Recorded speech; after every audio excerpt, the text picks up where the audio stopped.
सो money wise में आपका एक बार फिर से स्वागत है।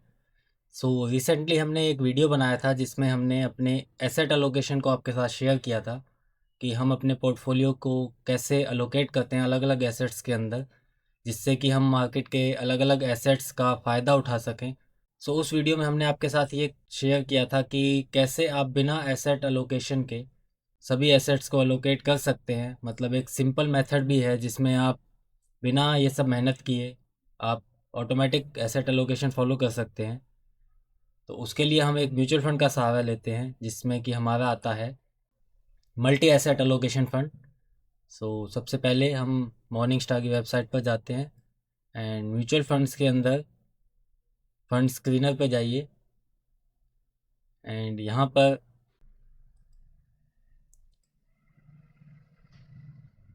Fund universe all, fund companies all, distribution में हम ग्रोथ ऑप्शन की तरफ जाएंगे एंड मॉर्निंग स्टार कैटेगरी, इसमें आपको सेलेक्ट करना है आपका मल्टी एसेट एलोकेशन।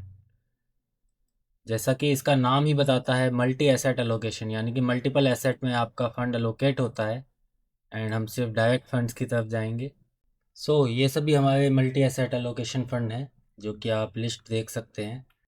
क्योंकि ये कैटेगरी 2018 में ही कैटेगराइज किया गया है इसको, इससे पुराने जो भी फंड आपको दिखेंगे उनके रिटर्न्स को देखने का कोई ख़ास फ़ायदा नहीं है। इसमें हम रिटर्न्स के बेस पर इनको चूज़ नहीं कर सकते, तो सबसे बेटर रहता है कि आप टॉप फंड्स को चूज़ करें।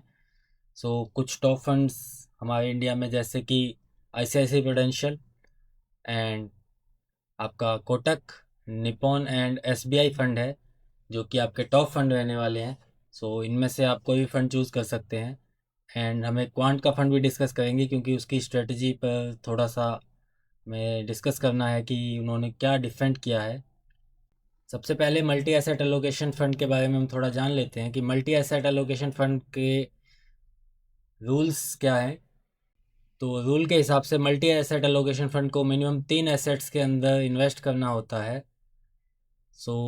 आपके मिनिमम 3 एसेट्स रहते हैं जिनमें इनको इन्वेस्ट करना है और हर एसेट में मिनिमम आपका 10% का इन्वेस्टमेंट रहेगा, जिससे कि आप डाइवर्सिफिकेशन का फ़ायदा उठा सकते हैं। अब हम चलते हैं ICICI के फ़ंड पर एंड चेक करते हैं कि उन्होंने अपना कैसे एलोकेशन किया है। मनी कंट्रोल पे अब हम आ गए हैं और यहाँ हम देख सकते हैं कि ये हमारा फंड का नाम है। इसका साइज़ आप देख सकते हैं 68,000 करोड़ के आसपास मान लीजिए एंड आपका एक्सपेंस रेशो इसका रहने वाला है 0.68%, जो कि कैटेगरी से थोड़ा सा हायर साइड पर है, बट क्योंकि फ़ंड अपने आप में काफ़ी बड़ा फ़ंड है और काफ़ी पॉपुलर फ़ंड है इसलिए आप पे कर सकते हैं। एंड हम इस फंड का कैटेगराइजेशन देखते हैं। ये आपके सामने रहने वाला है कि इनका 66.52% इक्विटी में, 14.39% डेट के अंदर एंड 19% अदर एसेट्स में है, जैसे कि अदर एसेट में आपके गोल्ड, रीट्स एंड फॉरेन इन्वेस्टमेंट भी आते हैं। आप डेट में देख सकते हैं एंड हम अदर्स में चेक करते हैं तो अदर्स के अंदर आप देखेंगे कि इन्होंने कुछ रीट्स के अंदर भी इन्वेस्ट किया है, जैसे कि आप ये देख सकते हैं ये कुछ 3-4 रीट्स हैं एंड ये इनविट्स हैं। तो आपका रियल एस्टेट में भी इन्वेस्टमेंट हो जाता है। और ये जो म्यूचुअल फंड यूनिट्स आप देख रहे हैं ये यूनिट्स आपके गोल्ड एंड आपका सिल्वर एंड फॉरेन इक्विटी के हो सकते हैं। एक तरह से आप जब देखते हैं तो आपने सभी एसेट्स के अंदर एलोकेट कर दिया है इस एक फंड में पैसा लगाकर। इसीलिए हमने कहा था कि एसेट एलोकेशन करना सबसे आसान हो जाता है। अगर आप बहुत ज़्यादा मेहनत नहीं करना चाहते हो फिर भी एसेट एलोकेशन फॉलो करना चाहते हैं तो आप मल्टी एसेट एलोकेशन फ़ंड को चूज़ कीजिए और उसमें इन्वेस्ट करना स्टार्ट कर दीजिए। इस फ़ंड के कुछ और डिटेल्स पर हम ध्यान दे सकते हैं, जैसे कि आपका इस फंड का स्टैंडर्ड एविएशन कैटेगरी से लो है जो कि बेटर है। बीटा इसका लो है जो कि बेटर रहता है क्योंकि ये अपने कैटेगरी से काफ़ी कम मूव करता है, तो आपको स्टेबल रिटर्न देता है। आप इसका शार्प रेशो देखेंगे जो कि कैटेगरी से हायर साइड पर है, यानी कि कैटेगरी से बेटर रिस्क एडजस्टेड रिटर्न देता है एंड ये भी आपके रिस्क एडजस्टेड रिटर्न के रेशोज़ हैं। आप इसका सॉर्टिनो रेशो भी चेक कर सकते हैं जो कि आपको डाउन साइड रिस्क का रेशो बताता है। वो भी बेटर साइड पर ही है। तो अपने आप में काफ़ी अच्छा फंड है ये। तो एसबीआई फंड को हम देखते हैं। SBI multi asset allocation fund हमारे सामने है। सो इस फंड के बारे में हम थोड़ा चेक करते हैं। तो इस फंड का साइज़ आपके सामने है, 10,000 करोड़। एंड आपका एक्सपेंस रेशियो ये आपके सामने है 0.6%। इस फंड ने 39% इक्विटी में लगा रखा है एंड 34% डेट में है एंड 26% आपका अदर्स के अंदर है। तो आप एक चीज़ देखेंगे कि आप अपने अकॉर्डिंग फ़ंड को चूज़ कीजिए। अगर आप हायर इंडिया की इक्विटी की साइड रहना चाहते हैं तो आप देखेंगे कि ये फ़ंड आपके लिए उतना बेटर नहीं है जितना आपके लिए आईसीआईसीआई का फ़ंड बेटर था, क्योंकि ये फ़ंड मैनेजर्स फ्री होते हैं, अपने अकॉर्डिंग ये एसेट अलोकेट करते हैं। तो अगर एसबीआई को लगता है कि इक्विटी बेटर परफॉर्म नहीं करेगा तो उस रीज़न से इन्होंने इक्विटी का अलोकेशन शायद कम किया होगा एंड गोल्ड और अदर चीज़ों में अपना अलोकेशन बढ़ाया होगा। जैसा कि आप देख सकते हैं म्यूचुअल फंड यूनिट्स और इनके अंदर इन्होंने काफ़ी एक्सपोजर बढ़ा रखा है और डेट्स में भी काफ़ी एक्सपोजर है।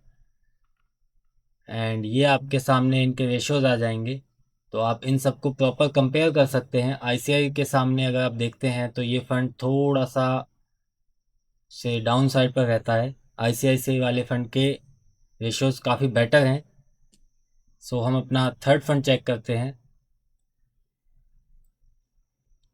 थर्ड फंड हमारा है कोटक का मल्टी एसेट एलोकेशन फंड। ये काफ़ी नया फंड है।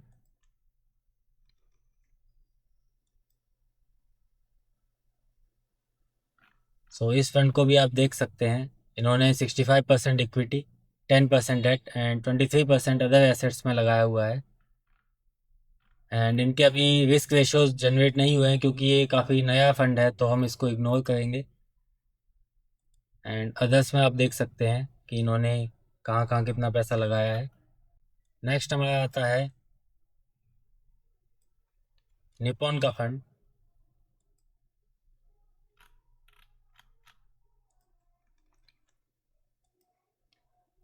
सो निपॉन के फंड को आप देख सकते हैं कि इनका साइज 7,000 करोड़ है एंड एक्सपेंस रेशियो 0.27 है, जो कि काफ़ी बेटर है।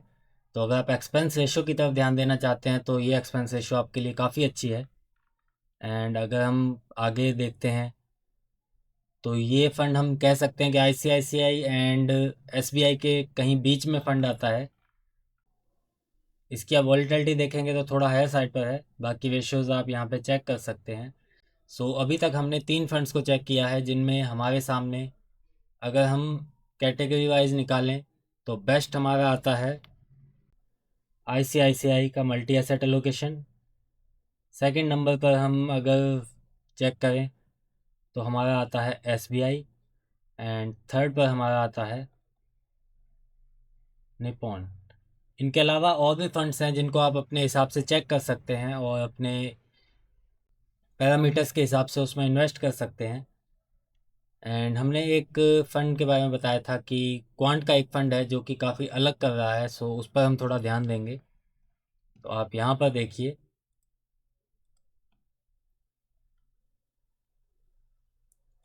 ये हमारा क्वांट का मल्टी एसेट एलोकेशन फंड है। सो जैसा कि बाकी सब फंड्स में आपने देखा उन्होंने कहाँ कहाँ इन्वेस्ट कर रखा है, अगर हम क्वांट के फंड को चेक करते हैं अदर्स पर आप जाएंगे तो आप देखेंगे क्वांट्स ने गोल्ड में इन्वेस्टमेंट अपना बिल्कुल हटा रखा है और काफ़ी ज़्यादा इन्वेस्टमेंट इनका सिल्वर के अंदर है। क्योंकि गोल्ड काफ़ी रन किया है तो शायद इनको लगता है कि अब गोल्ड उतना परफॉर्म नहीं करेगा एंड इन्होंने सिल्वर में अपना अलोकेशन कर रखा है। सो ये एक काफ़ी डिफरेंट है बाकी सभी फंड से। आपके सामने क्वांट को भी हम एक बार चेक कर लेते हैं। सो ये हमारा क्वांट का मल्टी एसेट एलोकेशन फंड रहने वाला है। तो आप इसमें भी चेक कर सकते हैं कि ये काफ़ी छोटा फंड है, 3,800 करोड़ का एंड इसका एक्सपेंस रेशियो भी थोड़ा हायर साइड पर है। एंड जब आप देखते हैं इनका अलोकेशन आप देखेंगे कि इन्होंने 53% इक्विटी, 10% डेट एंड 35% अदर्स के अंदर इन्वेस्ट किया हुआ है। बट जब हम इसके रेशोज़ पर आते हैं तो रेशोज़ काफ़ी पुअर दिखाई देते हैं। इनकी वॉलीटिलिटी काफ़ी हाई है एंड बीटा में भी आप देख सकते हैं कि कैटेगरी से काफ़ी हाई बीटा है, एंड जो आपके रिटर्न्स हैं, शार्प रेशो भी आप देख सकते हैं कि कैटेगरी से लोअर है। सो अगर आप इस पूरे वीडियो का कंक्लूज़न निकालना चाहते हैं, तो जितने हमने अभी फ़ंड चेक किए हैं उन फंड्स में नंबर 1 पर हमारा आता है ICICI प्रूडेंशियल का फ़ंड, एंड नंबर 2 पर हमारा आता है SBI का फ़ंड, एंड नंबर 3 पर हमारा आता है निपॉन का फ़ंड। क्वांट आप अपने हिसाब से देख सकते हैं, बट क्योंकि इसके रेशियोज़ प्रॉपर नहीं हैं तो मैं पर्सनली इसमें कभी इन्वेस्ट नहीं करूँगा। सो हमने टॉप 3 फंड्स को यहाँ पे देखा है। आप अपने अकॉर्डिंग बाकी फंड्स को भी चेक कर सकते हैं और चूज़ कर सकते हैं कि आप किस में इन्वेस्ट करना चाहते हैं अपने हिसाब से। अगर आपके कोई सवाल है मल्टी एसेट एलोकेशन फ़ंड पे, या कोई भी रेशोज़ के बारे में आप जानना चाहते हैं कि ये रेशोज़ क्या हैं और हमें क्या क्या देखना चाहिए, तो हमें कमेंट में लिख भेजिए, हम उसके ऊपर एक वीडियो अवश्य बनाएंगे। मेरा कहना यहाँ पे ये रहता है कि आप अपनी इन्वेस्टमेंट को ज़्यादा कॉम्प्लेक्स ना करें, चीज़ों को सिंपल रखें। अगर आप एसेट एलोकेशन करना चाहते हैं और पर्सनली आप इतना सब कुछ मैनेज नहीं कर सकते, तो एक multi asset allocation fund choose कीजिए और सब कुछ अपने फ़ंड मैनेजर के ऊपर छोड़ दीजिए, एंड आपका ऑटोमेटिक एलोकेशन होता रहेगा। अगर वीडियो अच्छा लगा हो तो वीडियो को लाइक कीजिएगा एंड चैनल को सब्सक्राइब कीजिएगा। मिलते हैं किसी नेक्स्ट वीडियो में किसी नई जानकारी के साथ। तब तक के लिए थैंक यू।